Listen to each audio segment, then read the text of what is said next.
welcome to the Pendulum Podcast. Today's episode, we're going to get the comic reviews out of the way real quick. Ultron, bad. Geoff's got a review about Harbinger, but who cares? We're going to talk Man of Steel. We're going to go into normal review stuff. But then we're going to talk about Man of Steel. Did I love it? Did Geoff also love it? Do you love it? Who knows? I personally loved it. Big surprise, Superman fan here likes the Superman movie. But we'll get into that in a bit. First, we're going to do our breakdown and review of our weekly comic book haul, which was a little bigger this week. Yes. Thankfully, a few more books, which was nice. Yep. I think we've got a good book to review. The final chapter. I'm going to go with, thankfully, of Age of Ultron. Age of Ultron, book 10 of 10. So many books. About 5 issues too long. Yes.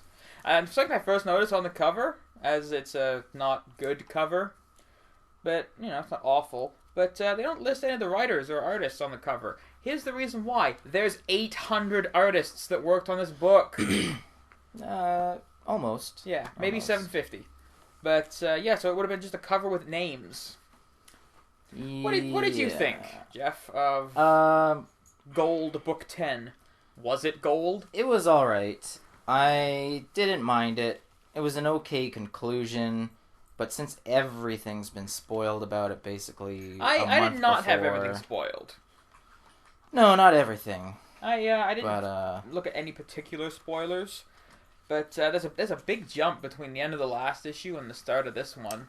Yeah, it's a little bit. It's like 60s Hank up till 2 years ago in the books, Hank? Something like that. Yeah. And my biggest problem with it is nothing really takes place in any type of current time frame. It's all around the Intelligentsia arc. Yeah. So it was a fine story. I mean, Hitch's art is what it is. Not good in some spots. It's terrible. Well, that guy's gotten worse over the years instead of better. What's wrong with Thor's face? Yeah, I'm not sure what exactly is going on when he's cracking Ultron there. Yeah.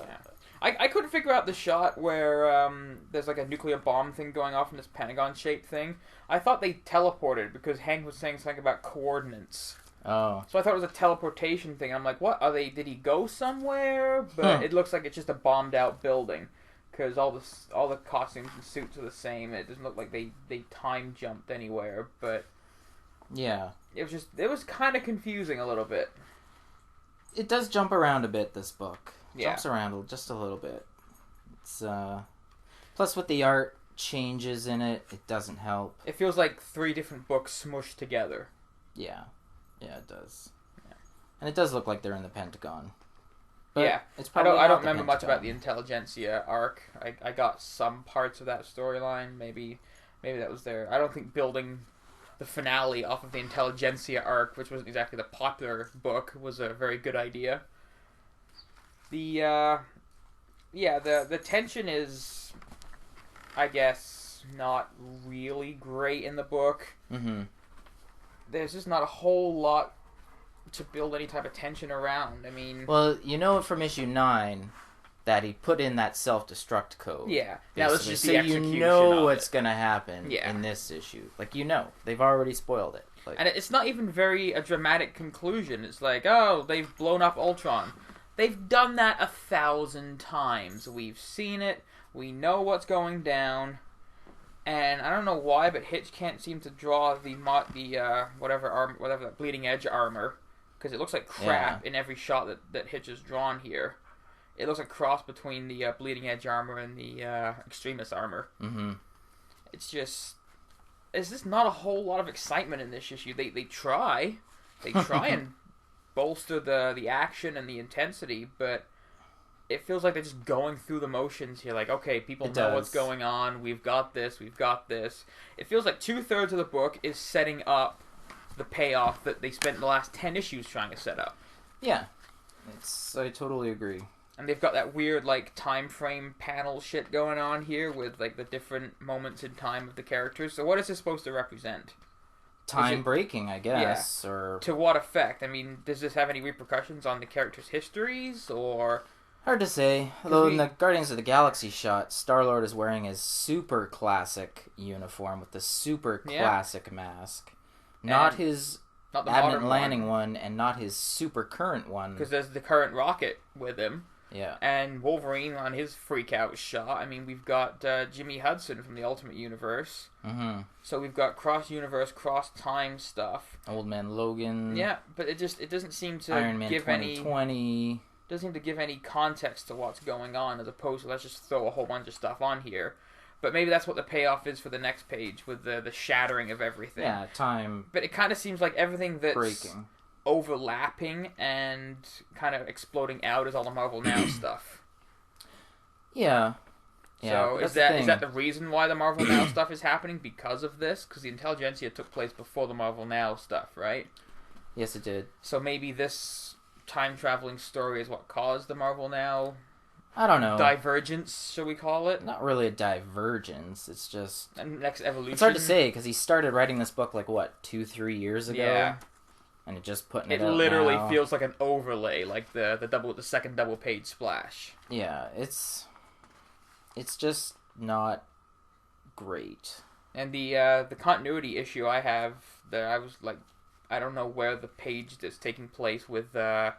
Iron Man, Pym, and Beast hanging around. Like, what time is this in? Because it's a different version of Beast. Yeah, that's true. It's like classic Beast. Yeah. Like classic. So is that the good version of the future that we saw Wolverine and Sue Storm in? Is it our time and it was just a big fuck up? Is it past? Yeah. But they're talking about I'm Wolverine's assuming it's current jumping. because time is broken now. So they're talking about what Wolverine jumping around. So is it in the future of that Ultron world? Yeah. Then why does Beast look like that? Thing is, even if say this takes place during that Intelligentsia little period, Beast was still in his cat-like form. He's not classic Beast in that period. Nope. So that's still wrong. Yeah. It's hard to place certain things in here just because so many artists and there's no consistency. Yeah. I know it's like, hey, look, we got a ton of people drawing this issue, big name, superstar, but there's a reason why most books are drawn by one artist. Exactly. Consistency is important. What do you think of Miles Morales appearing I love here? that kid, so I was getting the Ultimate Spider-Man book for a while out of nostalgia.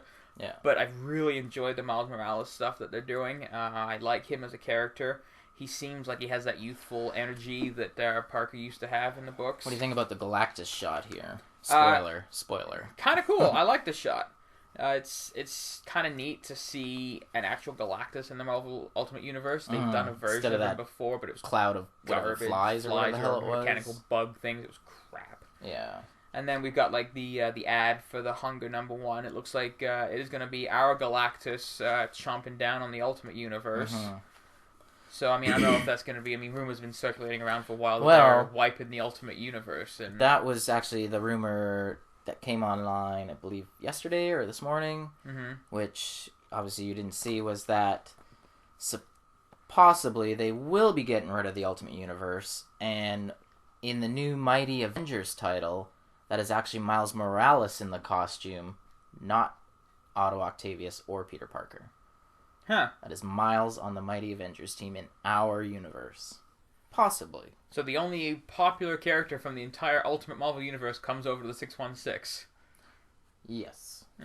Yes. Well, hard to say with the rest of them, too. Maybe not. The room, I read an article, I think it was on Bleeding Cool a few months back. It was something along the lines of there's going to be another reboot for the Ultimate Universe, but it's going to go digital only. Yeah. That would pretty much end my getting every Ultimate book. Pretty much. much. I've been getting that since the Ultimate Spider-Man #1 launched by Bendis. Yeah. Back in the day. I couldn't see myself getting just the digital versions if that were to be the case. Well, they also say that maybe his book would keep going. If Spider-Man, if it is Miles Morales and he keeps going on as the only print version, I'm okay. I'll still get it. Yeah. I'm kind of interested to see where they go with Galactus heading out to the Ultimate Universe. I'd like to see a story with repercussions of him not being in our universe. Because he is one of the elemental forces in the universe. So if he's all of a sudden not in the 616 universe, I don't think what there would happens? really be any repercussions, because he just eats planets. So the fact that he's not eating planets, people just be like, yay! And Yeah, but does that change the course of, like, balance of power? Or, I don't know. Hard to say. Like, what happens if the planet that was supposed to be eaten But it's hard to isn't? say, like, does he destroy this ultimate universe by him being there and they all get shunted back? Who knows? It's anything could really happen. We merge. Yeah, we could merge do and have another Flashpoint bullshit. Another Thor, another Cap, another everybody again. Right. Yeah. So yeah, I know. And that's actually what I saw in some of the comments on the thread about Miles Morales as Mighty Avengers team, is that people are basically like, way to Flashpoint it, Marvel. And I thought that was kind of funny, actually. But we'll call this Hunger Point. yeah. Good way to go. I don't know. It could be all right. It's hard to say at this moment, right? I'm kind of interested in it more so than I was the Age of Ultron, I think. Yeah. Marvel has a habit of that, especially with me anyway. Mm-hmm. After they end a series, I seem to be more interested in what's coming up than the series that I was interested in that I just read. Yeah. So the Age of Ultron stuff, I enjoyed it. Some of the time jumping stuff, I love time travel stories. Yeah. I'm surprised how much I didn't really like this. Yes. But the final... What do you think about the big non-reveal? Eh. Angela. I'm pretty sure I read an article with the guitar rock god that is Joe Quesada. I'm never forgiving him for that interview. So yeah, in case you didn't know, 15 years ago maybe now? Something like that. Yeah, Joe Quesada did an interview with good old Wizard magazine. I think he had just become editor-in-chief at the time. Yeah. It was a good chance for him to, Or starting Marvel Knights, something like that. I know he was editor-in-chief. I'm pretty sure he was editor-in-chief at the time. He made a big deal about his office. Mm-hmm. So he had a chance, to talk up projects, things that were coming up, give an inside look at the business. Especially at that time, there was a lot of influx of new readers. So it would have been a good chance to, introduce Marvel to people. Mm-hmm. He spent 90% of the interview talking about his guitars and all his passions for rock music, which I didn't care about. Yeah. I'm not reading Wizard magazine to hear about rock music. He does have a large collection of guitars. I know, and they are awesome, but not in my comics magazine. Yes. Anyway. So yeah, Quesada decides to sketch out this, and the comments that he had made previous was, we're not just going to shove Angela into the universe, we're going to write it so that she's been here all along. Mm-hmm. Despite the fact that she clearly says, I don't know how I got here. Yeah, pretty much. I don't know who's responsible. So clearly, she's not from here before. She doesn't know where she is. Mm-hmm. And there's this big giant head in the shot, which I just sort of noticed she's actually riding atop it. She is riding this giant head into our universe because there's all the blood and everything. So I'm assuming she's true because her one leg killed just kind of this disappears. being, because there's part of his neck, right? Yeah. The bones or whatever. So she's killed this guy and she's riding his head into our universe. It kind of looks a little like gore, but A little bit. But I don't know. not. I don't know who the hell it is. If they wanted it to be kind of a jaw-dropping finale introduction thing, have it be somebody. Mm-hmm. Have it be someone of, an old throwaway. Have it be like a Celestial or something. I mean, there's billions of Celestials. They could have just had him throwing a Celestial head there. But I don't think she's stronger than a Celestial. They built the universe. She's just an angel of some sort. But she's an angel from the heavens. Notice how it's not from cares? heaven. So it's not religious. It's the heavens. Eh, So she's not tied to any one specific ideology. So nice dodge. Way to commit to something, Marvel. true. I don't Final know. page. Her costume is pretty much what we all expected. We've seen Yeah, the sketches it's- before. I don't know what's with her weird eye tattoo. It's not bad. Yeah. Could have been worse. Could have been worse. Yeah. Final page, preview of the new Guardians of the Galaxy number 5, where she makes her regular title debut, yeah. let's call it. So this looks like she's popped up during the Marvel Now continuity, during the Marvel Now time frame, because again, we have no context to when she shows up. But maybe not during the Marvel. That's the thing. It's hard to say. Yeah, we can't narrow down when. Like, the she hell could have been this hiding takes for like place. 2 years. We don't know. Yeah. She could have been doing whatever. That's the thing. There's no highway markers to pinpoint where the story takes place. I mean, we've got the one shot of Pym and Tony here just chit-chatting and talking. Where the hell does this take place? Yeah. So, it wasn't a terrible book. But no, But if you're trying to place it time-wise, it's a mess. Yeah. If you're trying to figure out how this affects what's going on in the regular books, give up. Yeah. Don't even... And the fact that it went on for 10 issues... This could have been It could have been at the most. 4 or 5 comfortably. Mm-hmm. Like, you could have squeezed it all in and cut out a lot of the chaff filler. Yeah. Like, the first 3 issues were just them roaming around New York in the devastation or something, yeah. right? There was a lot there you could have trimmed back and scaled. Like, they could have trimmed back a lot. That could have been 1 issue. And this did not need to be a line-wide tie-in. No. At all. Does not have the feel of a line-wide crossover. It is... This isn't a secret invasion. It should have been self-contained, short, little mini-series. Yeah. It was hyped up and built up far beyond what it should have been. Do you think it would have been better if it had come out when it was supposed to? It probably would have worked a little better. Mm-hmm. But again, maybe they took that time because they were negotiating to get Gaiman and Angela in the Marvel Universe. Maybe that's... They're like, oh, let's write Age of Ultron, blah, blah, blah, we need a crossover. And it's like, oh, wait, Neil Gaiman, let's put this on hold. And, She better add something damn good if that's the reason. This had better be a valid reason for delaying the story and shoehorning in a character that, yeah. you know, if they wanted some character, just write a new one. Exactly. Bring back an old one. I like the rumor where they were possibly going to bring Rom Space Knight back. Yeah. And they even used the Space Knight armor to create the new Ultron in this issue. So, how many Geoffs? How many Geoffs do you give the final issue? 2 out of 4. 2 out of 4. Your scale changes rather arbitrarily. It changes as need be. As need be, okay. Yes. I'm a 5 scale guy. I go with 5 scale. All right. I'm gonna go 3 out of 5. 3 out of 5. It's as much as I did not enjoy a lot of the art, there were some nice shots in there. The Ultimate Universe shot I enjoyed. The pre-setup art I enjoyed. Some of the concepts I wish had paid off a bit better. The pacing is a little iffy with the book, and again, placing where the hell any of this stuff takes place is a nightmare. Yeah. I think it would have lined up better if it had come out on schedule. So that was number 10. Overall, the entire 10-issue story, what would you give it? I'm going to give it 3 out of 5. I'm still going to give it a 2 out of 4. Yeah. Make it sound better? 1 out of 2. There you go. 1 out of 2. 1 out of 2. Ratios. That's right. It's all about math here on the Pendulum podcast. It was there are ideas that I would like to have seen explored more, and the ideas they did, I wanted to see less of. It was good, but not great. It wasn't anything they built it up to be. Yeah, I don't think we're going to be talking about the Age of Ultron past any time this year. So at $40 US for the 10-issue series, not worth it. For $75 US for the large hardcover they're putting out, definitely not worth it. If you want the entire series and all the tie-ins, maybe it'd be worth it.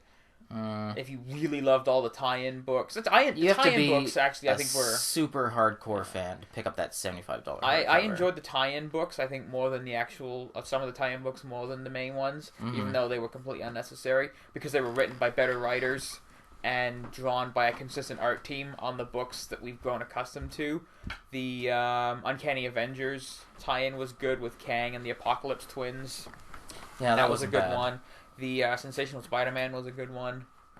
Not Sensational Spider-Man, Superior Spider-Man, Sensational Spider-Man. Yeah. Jesus Christ, I don't need to give him any more ideas.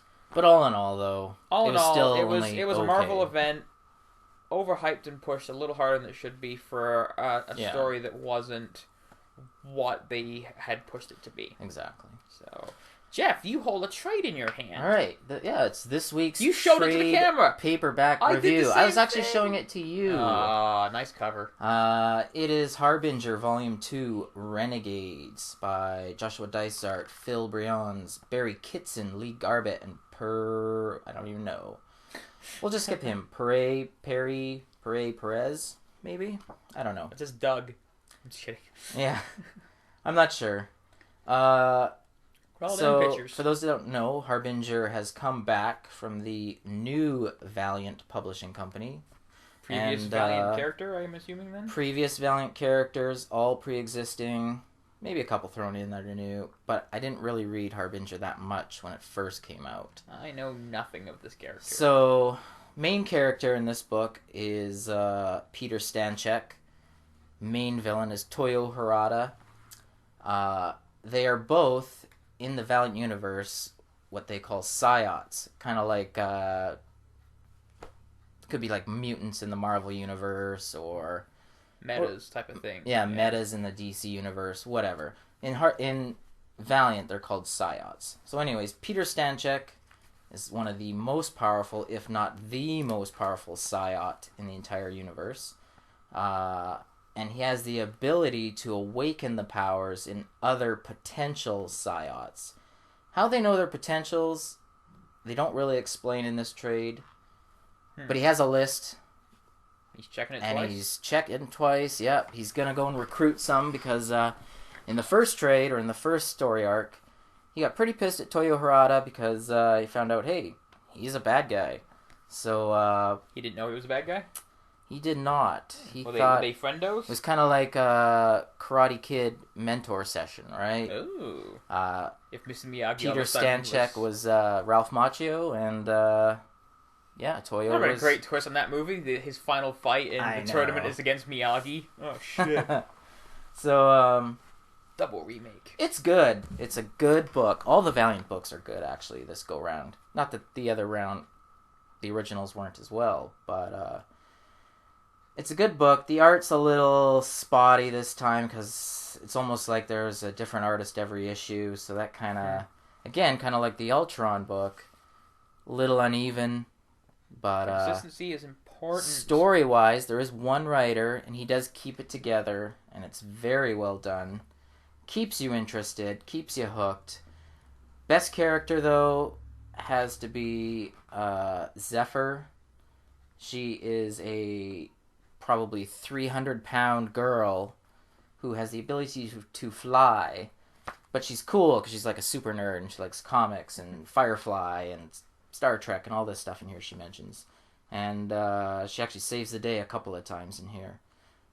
Is she more of a parody character, or is she actually... No, okay, it's good. just pretty original, actually. You don't really... She's not the butt of jokes for any reason? No, She just happens to... Okay. She's jealous. Not jealous. She's cool because she's also self-confident, right? She's a 300-pound girl who, hasn't really had anything in her life. No boyfriends, no whatever. And then she gets the ability to fly, and she's all like, wow, this is awesome, right? And whatever. But the fact that Peter trusts her so much, and then she trusts Peter, very cool. And that he trusts her to go and save the day and rescue people and all this. And she's never done that kind of stuff before, but she's willing to give it a shot, and it all works out. Also very cool. So, Harbinger, 5 out of 5 Geoffs. Whoa. It's a very good book. Gold star. That's a gold Geoff. That's right. It's a title well worth reading, either monthly or trade waiting, however you wish to read it. What's the schedule with Valiant single issues and their trades? Well, monthly for all their books, okay. Which is great. But their trade paperback program, very affordable. I think most introductory trades were $9.99. All from volume 2 up will be about $14.99, which is also very affordable. True. For what, 6 issues or so? 5 or 6. Yeah. 5 issues per. And the trades come out on a fairly regular basis, which is also very nice. You don't have to wait so long. Mm-hmm. And, now, if they have big line-wide crossovers, do they add 30% to the price? They do not. They keep their pricing even Stevens on every trade. Thumbs up to Valiant. I know. Big thumbs up. They have the next volume coming out is the Harbinger Wars, which crosses over Bloodshot and Harbinger titles. And then from there on, it's volume 3 after that. So can't wait to see where it's going. Bloodshot has 2 trades out, or 1 and number 2 is coming out. I can't remember. Exo's got 2. Archer and Armstrong's got one, and number 2's coming out. Shadow Man's got one. And they're also releasing their classic Valiant Masters trade paperback program. All on hardcovers, though. Line? Yeah, the original line. Cool. Bloodshot, Ninjak, and Shadow Man are the first ones. I have read those. They are excellent as well. Nice. So, if you like classic Valiant, you'll like new Valiant. For sure. And if you haven't read anything Valiant, this is a good definitely chance. pick up Harbinger Volume 1, Volume 2. You'll love it. It's a great take on your superhero team / outsider type of title. Is it something Authority-ish like? It's that kind of grittier, realistic stuff? No, or nothing Authority-like. Halfway between that and Marvel type of deal? Yeah, it's a little grittier than your normal superhero title. But it's not Green McGruderson. No, it's not. It's just awesome. That's what it is. It's awesome. So we got some upcoming stuff for Marvel to hopefully improve our past perceptions of Ultron, and some good Valiant stuff coming up, which I'm going to borrow your Saga trades and read through. Saga's awesome. Yeah. All right, now that shit's out of the way, let's get to the meat and potatoes of this week's chit chat. Meat and potatoes. We're going to break down and look at frame by frame. We're not looking at... sorry, not Fast. Sorry. There will be no frame by frame in this episode. That is for damn sure. But we will talk greatly about Man of Steel. Man of Steel. Man of Steel. I have seen it twice. I saw it opening night Thursday, and then I saw it again last night to get my brain refreshed on it. Because it needed refreshing? No, just so I had my points in order, just so I could have an intelligent conversation, both positive and negative. All right. And I bought my classy Star Wars moleskin notebook binder with me to jot some notes down in. It's pretty classy.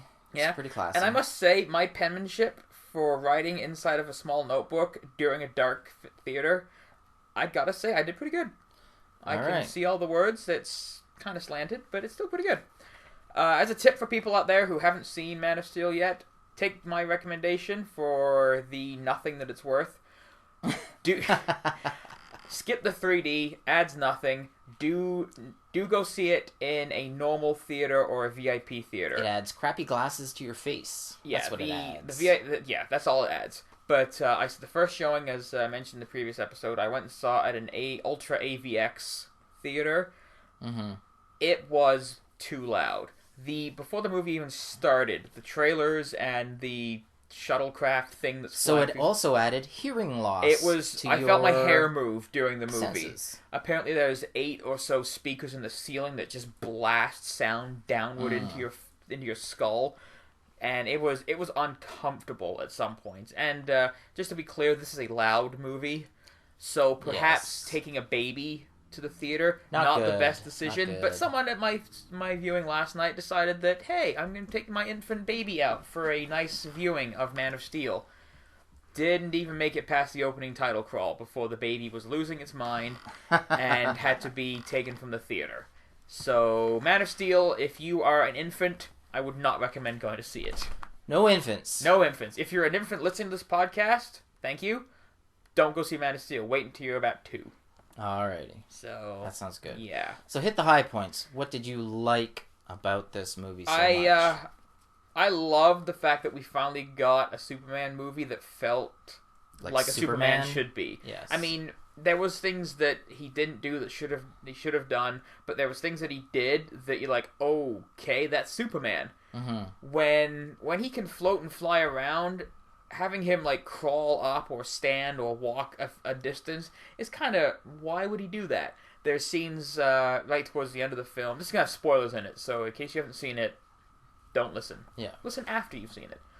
But when he goes to confront Zod at the beginning of the finale, he doesn't walk over there. He floats and hovers over there, which is one of the things I'm enjoying about the Superman in the New 52.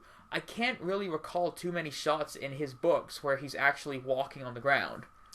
And I think Cyborg even makes note of that. He's floating above it because he's a reporter. He observes everything. Yes. So it's a cool explanation of the why. And it's not like he needs to walk across America. You know?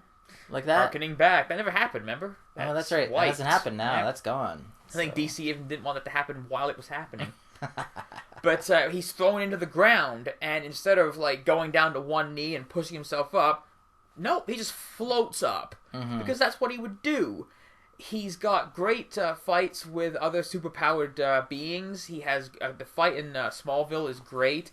It's like a knockdown slobber knocker of a match against 2 other Kryptonians, and they can go to town. So the fact that he's actually using his power set, is great. He's using his heat vision in combat. When Zod jumps down with the big huge T-bar to try and hit him, and he melts it and cuts it. It hurt him because it was pretty sweet. Yeah. And I liked how the heat vision kind of has a negative side effect to him. Like if he does it, it's gonna tap him for a second. So that was cool. I loved how Krypton completely looked like an alien planet. I love that too. That was one of my favorite parts. It wasn't like, oh look, it's just a building or it's just another. I loved all the different animals and I did creatures. like the bug. The bug thing. I liked it. I liked it a lot. It felt like, what can we throw in to make this seem weird? Let's throw in riding a bug. Or, what can we throw in to make this scene cool? He could have been in a ship. I love the ship design. All the ship designs were pretty design cool. was great on the ships. And how friggin' cool is it that we got Calyx in a movie? Yeah. Friggin' Calyx! We don't have a Wonder Woman movie yet. We're gonna have Calyx and Rocket Raccoon in a movie before Wonder Woman. Yes. That is insane. I almost lost it in the theater the first time I saw it, and he said Calyx. I'm like, what? Sweet. I did not, although I enjoyed all their tech, like the ships were awesome, Phantom Zone was awesome. I know, I did not expect to have Phantom Zone and Phantom Zone projectors and I engines. liked all the tech except for their little, I don't even know what you call them, their liquid silver projector type dildo thingies. Ships? Their dildo prison cells? No, not even that. I mean, like, when he's telling a story, it's all in silver. When he's talking to the liquid metal... The liquid metal thing. I like the that. I little thought it was cool. machine guy is just silver. They're an advanced species that can't have any color. Come on. Come on. Monochromatic. Saves power. Maybe. It's like those things where you put your hands in and it makes the handprint out of the pins. But So- they showed, like, the Genesis chamber with all the little Matrix babies. That was awesome. And the second time I watched it, I'm thinking, that is a lot of dead babies in about a week. That's true. Because they don't show, schoolyards on Krypton in any of the other films. It's always grown-ups, haggard old regal people, and the elves and the Zods. But no, there's a lot of exploding babies that's going to be happening in a little while. I got a little sad. Yeah. I didn't care for the stupid hominid MacGuffin skull thing. I thought that was a little... Yeah, that was a little weird. Yeah. I'm not sure why people's entire genetic race would be imprinted upon a skull. Yeah. That was weird. It was totally just a MacGuffin that they could use for the plot. I mean, unless that one guy whose skull it was the ultimate fucking, like, being of Krypton, and everyone else just originated from this guy. He's like the Adam and Eve or whatever of Krypton. It would have been cool if they had 2 skulls. Maybe hammer home the Adam and Eve style thing, but I don't know. That wasn't bad. It was the effect of it was pretty cool. My one negative about Krypton, first thing I noticed, not the first thing, but when I saw it was the first thing. No red sun. Big ball of yellow. What was going on there? Yeah. Big ball of yellow. I think they're playing up more so it's not necessarily the type of star, it's just the youngness of the star and the environment. That seems to crap. be I mean... It should have been red. It's a minor change. It's a minor detail. I actually didn't even notice, but for frankly. special effects, to make it red, that was probably the cheapest effect they could have had in the whole movie. This is true. So, minor point, but... Jor-El was a damn fine fighter for a scientist. Yes, he was. He was hardcore. It was a good shot. He was hand-to-hand. That's right. Especially going toe-to-toe with Zod, who was, military class. Yeah. But yeah. I was fine with Jor-El being killed by Zod before the planet goes up. I didn't mind that. It was a nice change. It didn't add or subtract. It added a nice little personal vendetta type of deal, which I was fine. It was cool. Especially, like, Zod was just super pissed, and Jor-El was just focused on Cal getting away. That was awesome. As I mentioned previously as you were talking, which I thought you meant, the space dildo prisons. What was that? Whatever. That was a stupid design. It wasn't There were laughs. People laughed in the so. theater when they saw that. Yeah. So. But okay, Krypton was pretty awesome. Krypton was a highlight of the film. Far more of it than I thought there was going to be. So now we're on Earth. What'd you think of Ma and Pa Kent? I like Ma and Pa Kent. So do I. They good choices. Yes, Kevin Costner, I think, kind of underrated lately. He's always been underrated, though. Yeah. Always. He needs to get a little bit more work to get back out there. Too many connotations of Waterworld and The Postman haunt him. Yeah, true. But very true. As Jonathan Kent, he was really good. Maybe not the best decision to give your son a huge, massive complex about your gifts, but exactly. The fact that he died protecting his son, just like Jor-El did, I thought was a nice... And that was awesome. That was a nice tie-up. He died like a man. And he was protecting... He knew he was dying, or going to die, and he just... But he didn't have to, but he did it to protect his son. Exactly. Same as Jor-El, so that was a nice tie-in. Diane Lane, for the scenes that she got, I think was really cool. She was good. They didn't go into a ton of explanation about their connection as father and as son and mother, but it's in how they act together. You don't need a ton of scenes. You know that's her son and she loves him. Yeah, you get the little bits that you need. What about the whole Daily Planet cast? What'd you think of them? Perry White was okay, more of a cameo than anything. I didn't mind Perry White. I think they picked a good choice for him. I think hopefully has an expanded role in the next one. Mm-hmm. I didn't even really notice Jimmy. Jimmy wasn't in it. I thought he was there for like 2 seconds at the end or whatever. That's Jenny Olsen. Oh. But could be the actual replacement for Jimmy or a cousin. I don't know. Maybe. But she was okay. She was serviceable. She didn't detract from the movie. Yeah. As far as Amy Adams go, I thought she was fantastic. I think she did a good job. I've read a lot of mixed reviews about her not being a good Lois. There were some groan lines, like when she blatantly said to Perry White, "I'm a Pulitzer Prize winning journalist." You don't have to tell us that. There are different ways to go about. I thought, though, in the earlier scenes of the movie, at least, she was very pale, like almost zombie-like. Very, very, very pale. Yeah. For at least the first, I don't know. Well, Amy Adams is a pale skin tone anyway. Half of the movie. Yeah. But they could have used a little makeup. All the war-torn stories she had written, you would have thought she picked up a tan. Yeah, or something. I just loved how she was going toe-to-toe with all these big generals. Her measuring dicks line, I thought was, okay. That was alright. As soon as she said that, like, this is Lois, belting back 3 fingers of scotch. Mm-hmm. This is Lois Lane. This is good.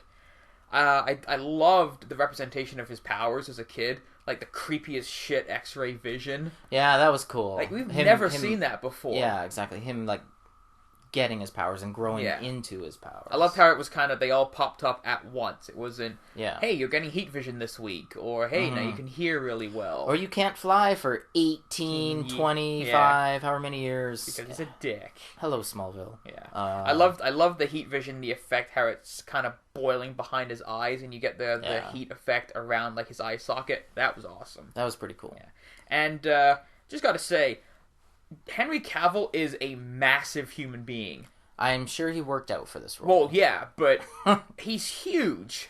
Yeah. When he popped up out of the ocean after saving the oil rig, was awesome. Which was a cool. The oil rig thing was awesome. Having him actually strain, I think, was cool. He did kind of grimace and shout a little too much in the movie for my liking. Like every time he had to do something, it was ah. We can not necessarily do that every time. But a bit of a thief as well, stealing that old woman's clothes and But the guy put in so much work, and I know Chris Hemsworth was a little bit upset. I've read articles on that he didn't like all the work he had to put in. It was a lot of time working out to get the Thor size. But once you get up to that size, then you just have to maintain. Cavill looked bigger than Hemsworth did. Yeah.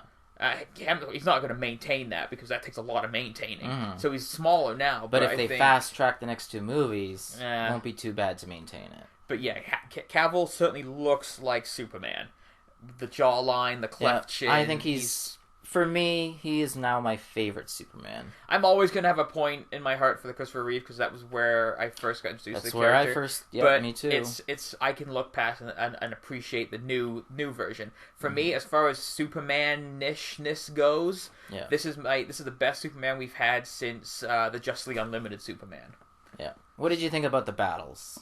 I liked in the beginning parts of the fights in Smallville, as well as the oil rig stuff. He actually made a conscious effort to save people. Yeah. Towards the end, though, he is a mass murderer. A lot of people died. He killed 63 million people. A lot of people died in that movie. Like, world over. 63 million people. All those buildings were not empty. No, they were not. Those factories, the warehouses, the buildings, the streets, the cars, the bridges, everything. There was a lot of people in those buildings. There was a lot of death. Yeah. I mean, not every building came down, but the epicenter in Metropolis, and it is always Metropolis. I like to call it the G.I. Joe effect, pertaining to G.I. Joe movie number 1, where they killed the entire population of France. Without England in the second one. Without even whatever, nothing like that. Nope. Superman nearly wiped out all of Metropolis. Metropolis is a big place, but there was a lot of damage under that. There was a lot. Yeah. Smallville seemed to fare a bit better.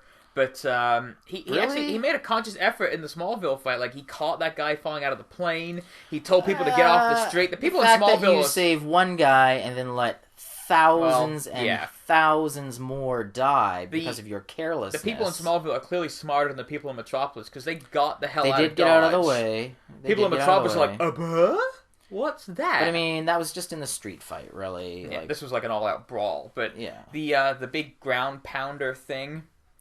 it was alright. I didn't quite understand why the Kryptonian world engine, quote unquote, as they're calling it. It was like the Star Trek world engine thingy. Well, yeah, but why that would work with the slave ship or the prison ship? Why they could slave that technology into the prison ship? Why would that even remotely be compatible? Because that's the way they designed it. The script designed it that way? No, they talked about it in there, how they did the modifications to their ship and whatever. Yeah, but that seems a bit of a stretch to be able to modify your prison ship to be able to run with a terraforming piece of equipment. It'd be like having a tractor being able to work with, let's say, an oil rig. Yeah. It just wouldn't make sense. It seems to be incompatible, unless from what I understand, the prison ship they were in was the Black Zero. Yeah. Now, unless that's their base design for everything... It's hard to say. It was one of those things I just didn't quite understand. But that's a minor thing anyways, so... I think my favorite line from the movie is that you are my son line with Costner and young Cal. That was probably my favorite line out of the whole movie. I love the little Supergirl bit they're working in, which was enjoyable. Yeah. The open little pod there from the tie-in comic. I'm like, oh, awesome. Kind of cool. Very cool, very cool. What do you think about Lois and meeting Clark early? I thought that was bullshit. Really? That was probably one of the worst parts of the whole movie for me. Okay. Here's why, and it also ties into the end of the movie, which is also one of the worst parts of the movie for me. Here's the thing. I'm going to disagree on this. Let's start with the end. It ends with, obviously, well, not with obviously, but anyways, Clark ends up going to the Daily Planet for a job. Classic Clark Kent look, he's got the... kind of nerdy looking, he's wearing the glasses. Yeah. Bullshit. Now... Why bullshit? If you were living in anywhere from 1938 to about 1960, you might have got away with that disguise. But today, with the facial recognition software, people with eyes, iPads, YouTube, computers, satellite, everything else, everyone around the world knows what Superman looks like. A pair of glasses they didn't really will not... People in Smallville, the consensus and the rumor is that people in Smallville know who he is, and they'll protect him. Lois obviously knows who he is. Which is... Perry is clearly going to know who he is. But Perry didn't recognize him. He's just like, oh, hey there, young buck. What you doing there, buddy? Probably not...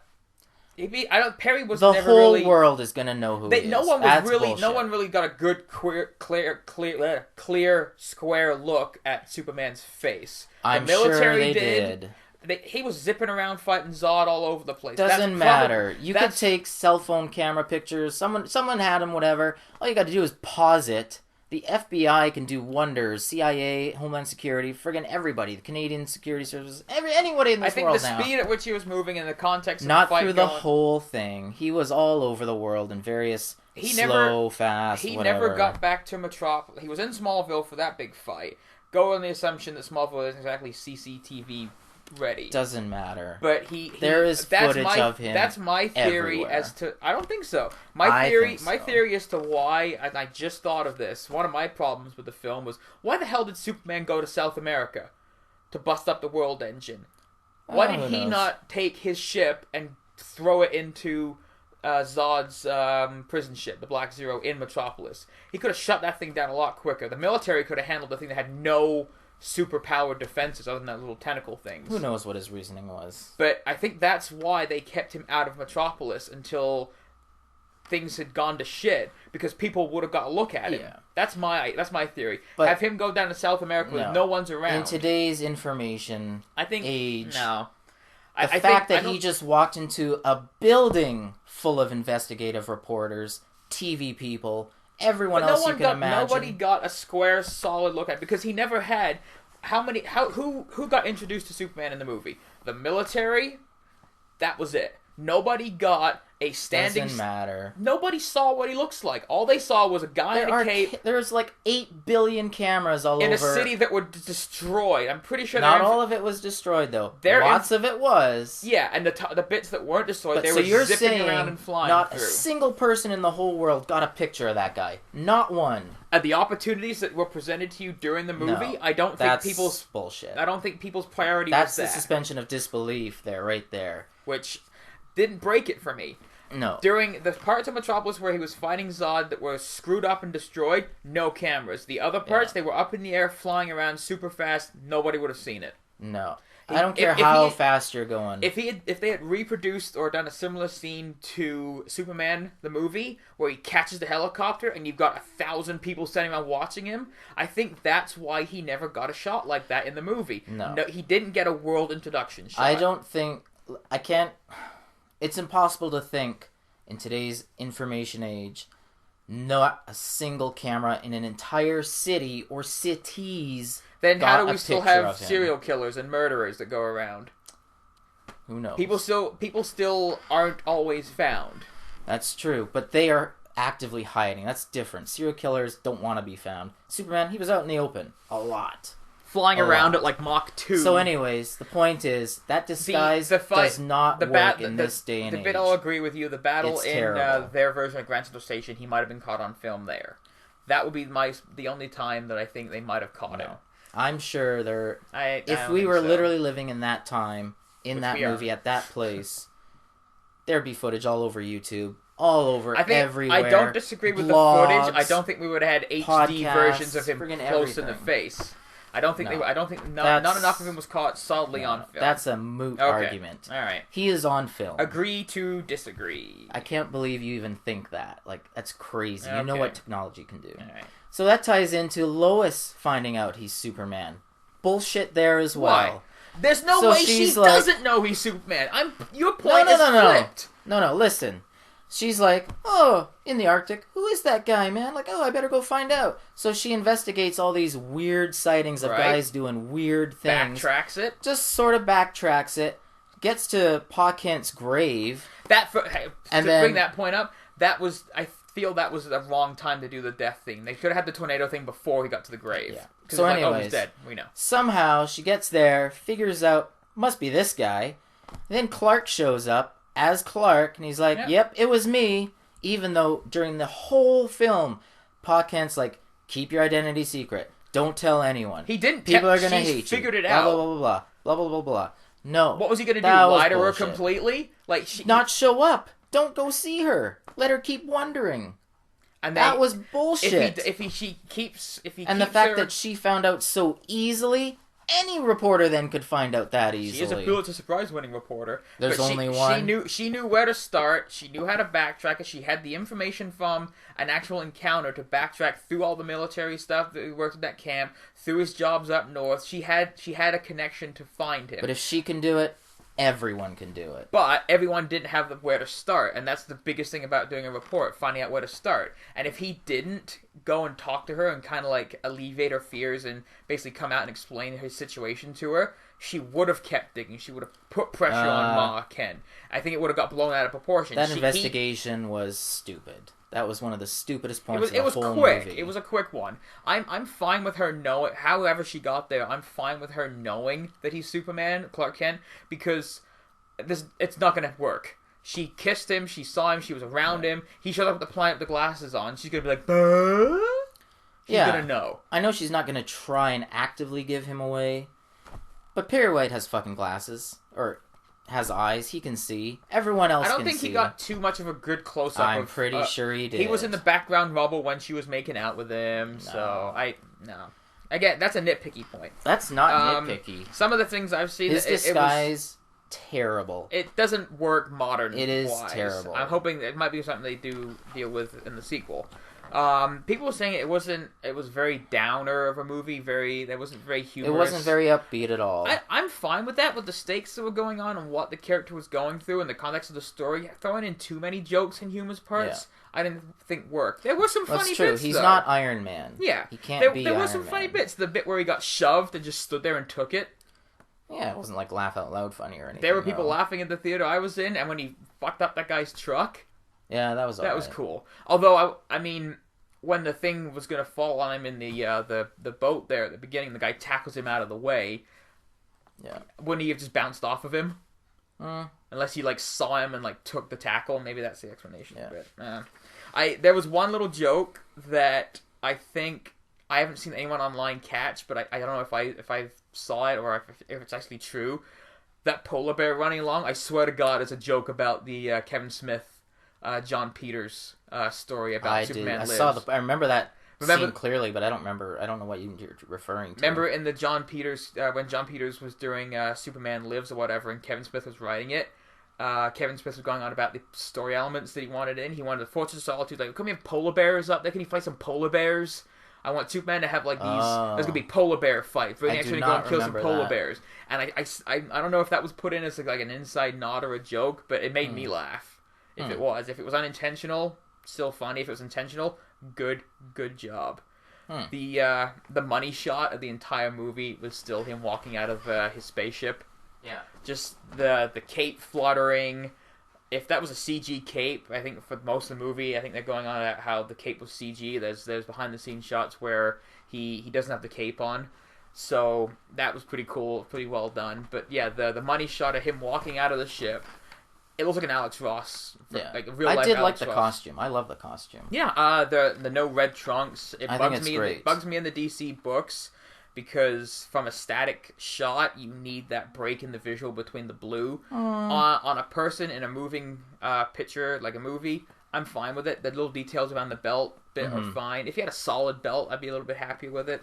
I love the flying. Like how he's doing the whole leaping a few times to try and get the hang of it. And it looks like a hard thing to do. Like he's got the wind blowing in his face. He's trying to fly. He's pushing it. Yeah. And he's enjoying it. I love how he steers. How he has to keep pushing himself, and just the expression of just childlike joy in his face because he's actually liking his flight. The flying scene of him going around the world into space, it gave me chills both times I've seen it. Yeah, it was I loved it. It's same as the Avengers movie in one respect that I find. Back to that argument about him being Clark Kent going to work at Daily Planet. The same thing where they had the big battle in New York. They were caught on a million cameras. Come on. Well, Cap's got a mask on. That's everyone knows. That works in that movie because the Hulk's the Hulk. Cap's Cap. He's got a mask, right? The Army knows who he is, but not everyone in general. I think at that point Cap's mask was Black Widow, okay, not wearing a mask, but who cares? Hawkeye, not wearing a mask. Not wearing a mask either. The S.H.I.E.L.D. agents. Yep. But everyone, they're not really trying to be anything other than S.H.I.E.L.D. agents, right? They work for S.H.I.E.L.D. So that's fine. Iron Man, everyone eventually finds out he's Tony Stark. Yeah, so at the end of Iron Man 1, deal. it's not. And Thor's a god. Everyone already knows. So who cares? So the fact that not everyone knows who Cap is, he wears a mask to protect his identity, right? Hulk is whatever he is. No one knows who he is. So the fact that Superman does not wear a mask, which would suck anyways, he can't go. It doesn't work anymore for him to be working at the Daily Planet unless he goes we use some Kryptonian technology to totally have a different face or whatever. He just can't do it anymore. That's one of those things where that's the product of 1938. It works then. It works up until about 1960. Maybe even 1970 tops. I think it goes along with the suspension of disbelief. That's one of those things where they could try and put they'll put. That's why I'm saying suspension of disbelief. It worked up until those years, but in today's age, that does not work anymore. We can suspend the disbelief that Hulk's pants don't rip. It's one of those things. It's unstable molecules, man. Hello. Nope. It's one of those things where if you're going, there are certain things you have to buy into. I mean, it's one of those story points. They're gonna try and work it around a little bit, like having Lois know who he is, because that's the person he's gonna spend the most time with. I believe probably in the second one, Perry's gonna know who he is. These people are gonna Everyone's gonna know who he is. I don't think everyone. There are gonna be key players that are gonna know, and it's not gonna be like he's gonna take a plane with Lois one day. Beep, beep, beep. Facial recognition. You can't get on this plane, sir. You're an alien. Friggin' fly there yourself. You know. Sorry. No, I don't think that's... It's not gonna work. It doesn't work in this day and age. I like to see how it goes, how they address it now that he is Clark Kent at the planet. Yeah. I think the writers are gonna have a trickier time. If you take your glasses off, I still know who you are, Gary. I'm pretty sure I'll recognize you. Oh my God, who are you? Like, come on. Yeah. Well, we'll see. Well, I'll see where it goes before I pass complete judgment. Okay, so you enjoyed it. Yeah, I got more points. More points. Zod's message to Earth was friggin' cool. That's classic sci. This felt more like a sci-fi invasion movie than anything, which I really liked. I just loved all the languages across the world. It was very Day the Earth Stood Still, which I really liked. Mm-hmm. What did you think about the Jesus-y parts of the movie? That was bullshit. Superman is not Jesus. I'm sorry. That was very blatant too. Like, the stained glass window hammering home the stained glass window, hammering home the 33 years part. Yeah, the flying out of the ship with the arms open. Yeah, I know it's too much. It's been part of how they do Superman, having him be the Moses character, he's the a Jesus savior, character, but it's a crutch. It's easy to do because it's been done so often. Yeah. I didn't care for that. I did like Jor-El's line about save them all when he's above the planet. Yeah, that was cool. That was really cool. There was some pretty big violent scenes, like the big huge Kryptonian guy crushing the pilot's head. Mm-hmm. That was a little graphic. Yeah. The 2-on-1 fight in Metropolis in Smallville is fantastic. I could watch that over and over again. Yeah. It's just rampant fighting between super people. Mm-hmm. The parts he actually did save somebody and take a sucker punch for it. I know people have been saying like he didn't save many people. Yeah. At least in the Metropolis fight, but he did save a pilot and then take a sucker punch for it. But later on in the movie, it kind of falls away. Yeah. I still think. Hang on, where do I have no thoughts here? The overall no thoughts. I have thoughts. Shut up. I have thoughts. Fayora was awesome. Yes. I liked her better. I'm going to say I liked her better than Ursa. So did I. Way better. She was a million great. times better. Yeah. She was fantastic. So the overall scope and destruction of the movie was great. I love how they worked in some little tiny gags here and there. The don't pull on Superman's cape gag I thought was awesome. He killed a lot of people though. He killed a lot of people. Well, let's talk about the big killing. Oh, the snapping the neck. Yeah. Spoiler. Yeah, that was alright. I didn't mind that. I'm glad he did it. What do you think about like the context of the character? Like Superman doesn't kill, despite the fact he has killed before. It's sort of like the Captain America doesn't kill that went on for so many years. Cap has to kill. Sometimes that's just the way it is. Yeah. Superman, though, is often held up as the pinnacle. To save the most, you gotta do the worst sometimes. Well, I mean, he's killed General Zod a bunch of times. Killed him in the Superman 2. Did he? Remember he depowered him and threw him in the fortress? Oh, yeah, that's right. Nod killed himself, but... Yeah. I mean, he's killed an alternate version of Zod before. I mean, it drove him kind of nuts to go to become Gangbuster, but... The one thing I am glad about, no more Zod. I'm tired of Zod in the movies. Glad he's done with now. That's it. No more Zod. Bring on someone else. And no Luthor. Fuck Luthor. You're gonna have Luthor in the next one. Had enough Luthor. If he's like I don't even know, like a minor character, fine. I don't want him as a main villain. There'll be a cool way to bring in Luthor, like you're saying, like the destruction of Metropolis and the hundreds of people that died. What a great way for Luthor. Yeah, he could like help rebuild the city or something. Well, yeah. Plus, it'd be a great way. It'd be a great way to kick off his hatred of Superman, because look what this alien has done to my city. Yeah. All these people died. It'll be a great way. That's true too. So they could build him up in number 2 and then have him as the baddie for number 3, maybe. I got a feeling they'll blow their Lex Luthor trigger on this one, same as they did with Joker. Set him up in 1, knock him down in 2. Yeah. As far as like the killing goes, for this version of Superman, it was a tough call for him to do. He did it. I would like to have seen a little bit more time spent on his personal repercussions after the fact. I mean, he had the scream and the yell, which was fine.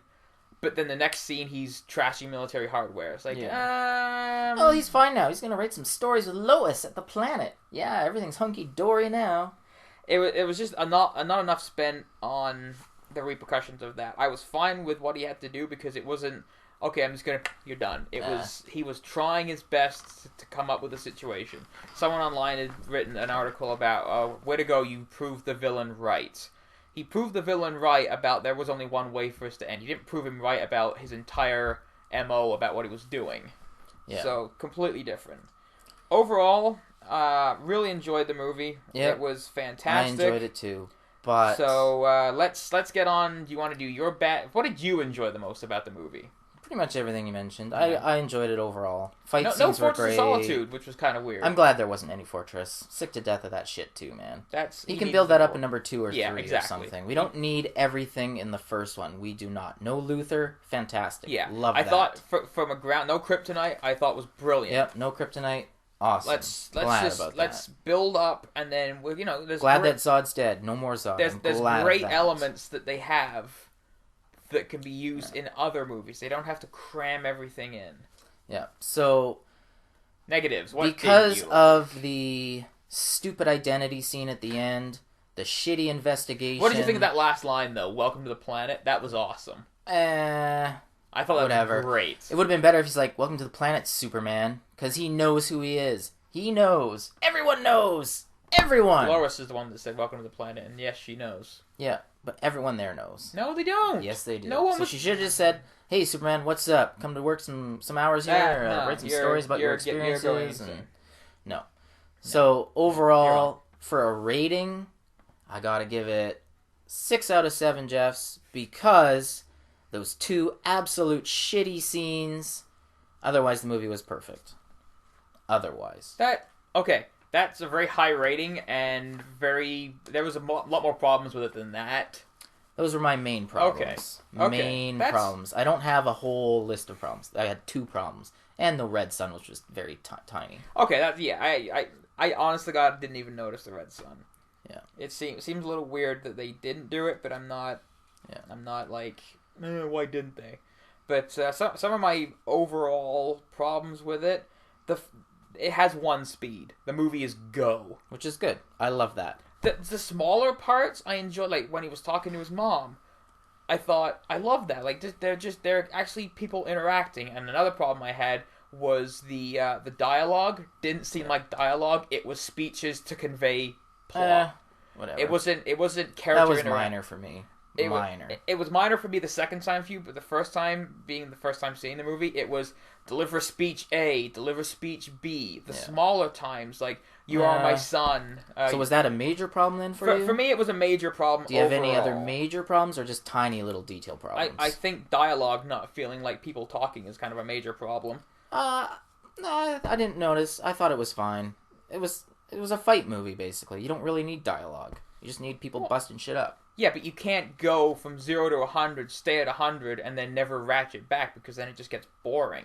I think it could have done with a couple of less action scenes. The final fight in Metropolis could have been trimmed a little bit.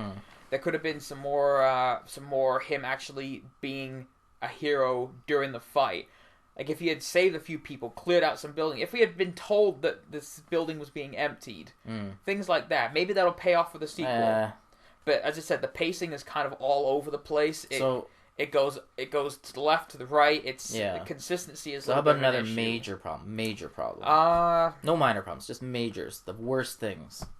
Some of the lines were the dialogue delivery was clunky and unnecessary. The whole "I'm a Pulitzer Prize winning journalist." Yeah, we don't need that. That was a terrible line. Yeah, and the line at the end from who I believe was supposed to be Carol Ferris, the Army cadet.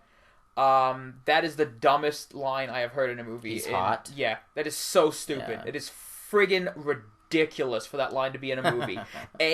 Coming from an Air Force captain, who would never, just ridiculous. And B, flip that around, reverse the genders. What if that were Wonder Woman? Yeah. And an Air Force Captain Guy said that. If it's Steve Trevor. Completely you don't need that shit. It is so stupid. So that didn't ruin the movie for you then? Like it's ruined so many other movies? Single lines of dialogue? Honest to God, it was part of a scene breaker. Like, they don't need it. It was completely unnecessary.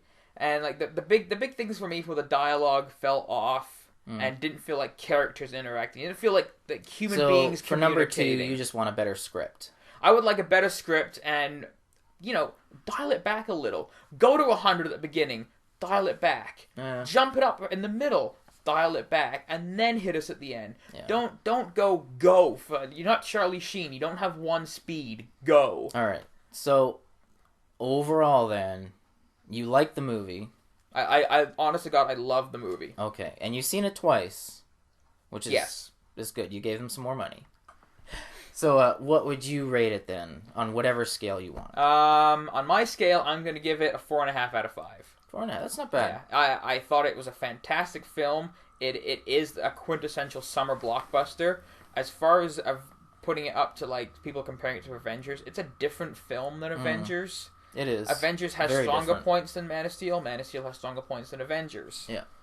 It's definitely a film that I would definitely see again. Yeah. I enjoyed some of the little DC nods here and there they worked in, like the Wayne Enterprises, Carol Ferris, Star Labs, maybe a Mars shot was in there. Mm-hmm. They did nods to the previous incarnations of Superman and versions of Superman. They did that stuff well. Yeah. Unlike Star Trek Into Darkness, where it's like, remember these? Remember Tribbles? Don't you love Tribbles? So then, out of all the summer blockbusters you've seen, what is the best one so far? Well, as far Iron Man 3, Iron Man 3, it's Star Trek, easily Man of Steel. Man of Steel. Yeah. There was something else in there, I think, too, wasn't there? Nope. I can't remember. Man of Steel is by far the best summer blockbuster movie we've had so far. The only thing that might challenge it as far as big summer blockbuster spectacle, it won't be a better movie to me, but as far as big summer blockbuster, is Pacific Rim.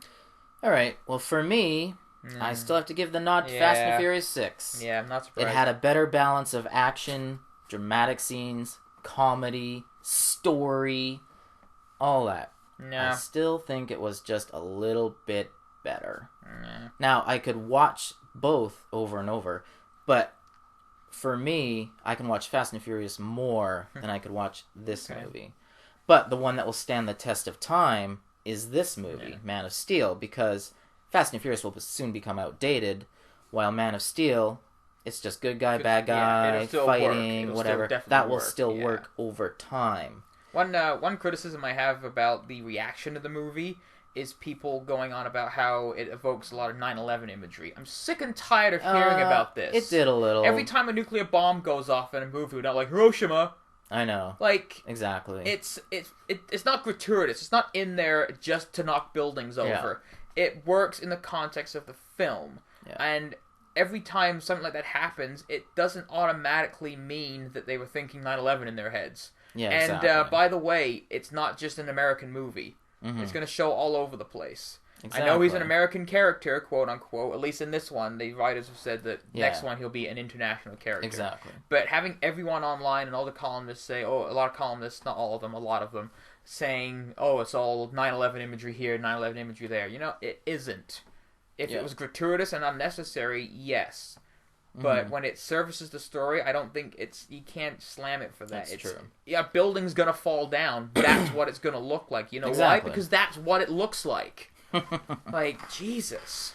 All right. Hang on, one more thing. Favorite part in the entire movie?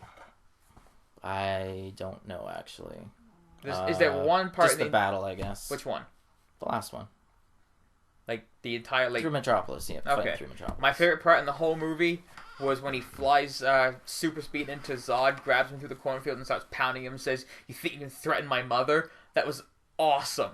Yeah, that wasn't bad. Because he lets go and just, like, you're going after his mom. This is the boy's mom, and he just loses it. I thought that was fantastic. I thought it was really great. I cannot wait for a sequel, and I don't think it's coming out in 2014. I don't know. They want it to, and JLA in 2015. Not gonna happen.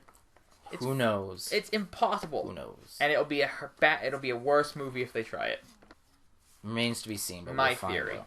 But All bring it right. on, because I want to see more. So as our listeners hopefully know, last week, shit went down on this podcast. Shit went down. What happened? FF6. Oh, fuck. So anyways, at the end of that episode, I felt we had to give our viewers a little closure. So, You're going to admit you're wrong about that movie? I'm going to bring my serious voice now in a segment we like to call The More You Know. Wait, that's Can't do copyrighted. that. No. How about The Know You More, or The Core You Mo, or something like that. I don't know. You didn't really think this through, did you? No, I didn't. Okay. Awesome. All right. I would like to hear your serious voice, though. I don't think I've ever heard this. Here's my serious voice. Okay, go. Sounds exactly like my normal voice. Except you've got a bit more of a furrowed brow. That's right, because this is serious, Okay. people.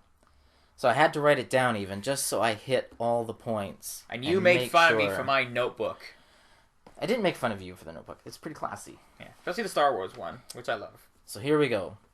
Ladies and gentlemen, boys and girls, children of all ages. Yes! Kids, as the director of programming here at PDLO Los Ontario, I have to say But sometimes, even Garry and I take things a little too far. In this particular case, I am talking about slander. Slander is when you defame or discredit someone, and it is slightly akin to bullying.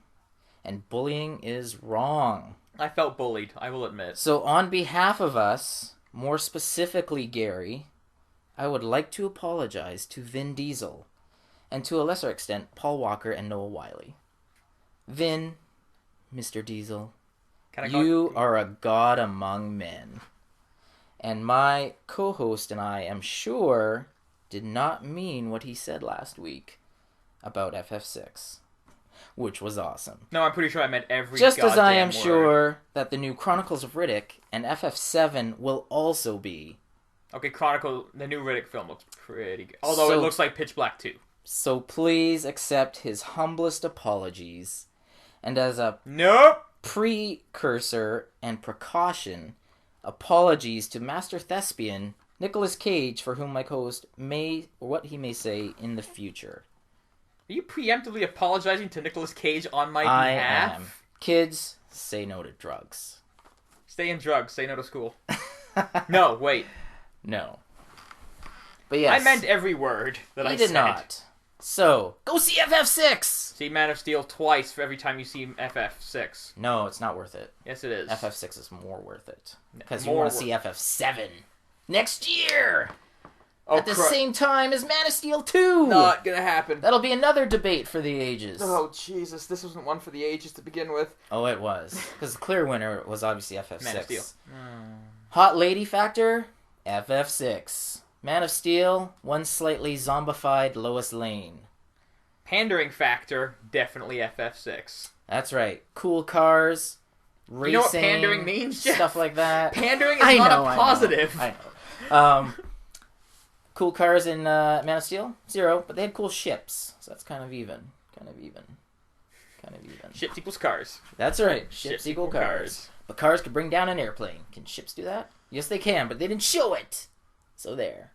No. Man of Steel, fantastic summer blockbuster.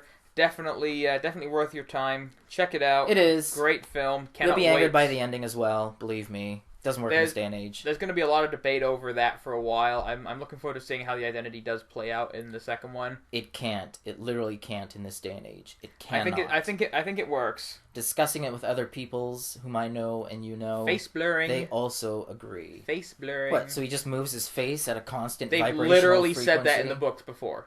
Baloney.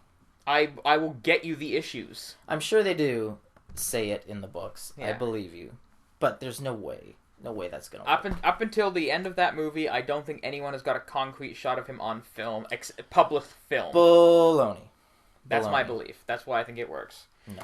So, yeah, we're gonna continue to disagree on the Man of Steel's identity issues going forward. Because it's a non-issue. I'm correct, and you are wrong. It's a suspension of disbelief that I think you buy into going into that movie. But no one can buy into that anymore. It's impossible. I think it's still fine. I think it works. Impossible. It's fine. if my dog put on a pair of glasses, I still know it's my dog. That would be adorable. It would. Wouldn't it? Yeah. But anyways. Maybe we'll do that for our greatest hits album cover. That'd be awesome. That'd be great. So, next week, lots more comic goodness. Maybe a bit more TV show goodness. We didn't talk any TV this week. Maybe some game goodness. I don't know. What are you playing lately? We'll find out. This is Geoff. And Garry. And we'll see you next week.